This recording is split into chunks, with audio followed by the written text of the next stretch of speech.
মঙ্গলবার দক্ষিণবঙ্গের সব জেলাতেই হালকা থেকে মাঝারি বৃষ্টির সম্ভাবনা রয়েছে। উত্তর চব্বিশ পরগনা, দক্ষিণ চব্বিশ পরগনা, পূর্ব মেদিনীপুর, পশ্চিম মেদিনীপুর, ঝাড়গ্রাম, পুরুলিয়া ও বাঁকুড়ায় বজ্রবিদ্যুৎ সহ ঝড় বৃষ্টির সম্ভাবনা রয়েছে। সেখানে ঘন্টায় 30 থেকে 40 কিলোমিটার বেগে দমকা হাওয়া বইতে পারে। অন্যান্য জেলাতেও বৃষ্টি হবে, তবে সব জায়গায় একই সঙ্গে ভারী বৃষ্টি হবে না।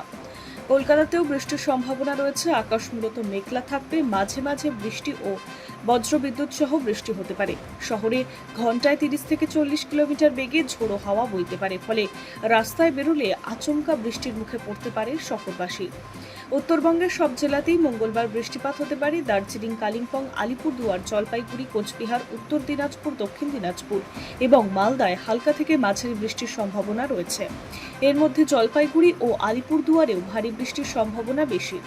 উত্তরবঙ্গের সব জেলাতেই কোথাও কোথাও বজ্রবিদ্যুৎ সহ বৃষ্টি, 30 থেকে 40 কিলোমিটার বেগে দমকা হাওয়া বইতে পারে। সব মিলিয়ে বলা যায়, মঙ্গলবার দক্ষিণবঙ্গ থেকে উত্তরবঙ্গ দুই জায়গাতেই বৃষ্টির সম্ভাবনা থাকছে। দক্ষিণবঙ্গের বেশ কিছু জেলায় ঝোড়ো হাওয়ার সঙ্গে বৃষ্টিপাত হতে পারে, আবার উত্তরবঙ্গের কয়েকটি জেলায় ভারী বৃষ্টির সম্ভাবনাও রয়েছে। Hi news network.